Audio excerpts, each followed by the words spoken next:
Now, it's no secret students struggled with distance learning, so a new law was intended to ensure last year's grades don't impact kids' academic future. But the deadline to take advantage of it is in just days. And CBS 13 investigative reporter Julie Watts has compiled data revealing some families may not realize they have options. Yeah, guys, this law is AB 104. You likely heard of it when it was signed this summer. It's intended to help kids who got bad grades last year in a number of ways. But the governor extended a key deadline last week, allowing kids to essentially erase bad grades from their transcripts, but they have to act before Friday.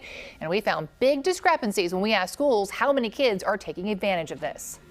The pandemic learning loss is undeniable, and many students have the grades to prove it. But AB 104 was intended in part to help replace some of those bad letter grades with a pass-no pass on their transcript instead. That means for high school juniors and seniors, a C or D last year might not impact their GPA, keeping them eligible for college and financial aid, because the law requires Cal State schools to accept the new transcripts without prejudice, and many other big-name colleges have voluntarily agreed to as well. But we asked about a dozen local districts how many kids have taken advantage of this option, and the responses varied.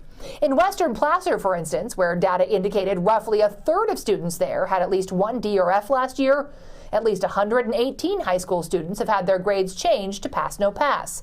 But in the Twin Rivers School District, which had a similar rate of Ds and Fs, only one student changed their grade to pass no pass, but 545 juniors and seniors took advantage of another clause in the law, allowing them to reduce the number of credits required to graduate so they can graduate on time despite failing grades. Now, students also have the option to do a fifth year of high school, and elementary kids have the option of repeating a grade. But the extended deadline applies specifically to those who want to turn their bad grades into pass-fails, allowing them to essentially salvage their GPA and their college chances. Now, those students do have until the end of the week, so if you know anybody who struggled last year, make sure they take advantage of that. Guys, it really is impressive how many colleges have voluntarily agreed to accept these grades. And we should note, most of the schools we reached out to did not have the data available. Well, we do know that a lot of students and parents were really concerned about how this would all shake out. All right, Julie, thank you.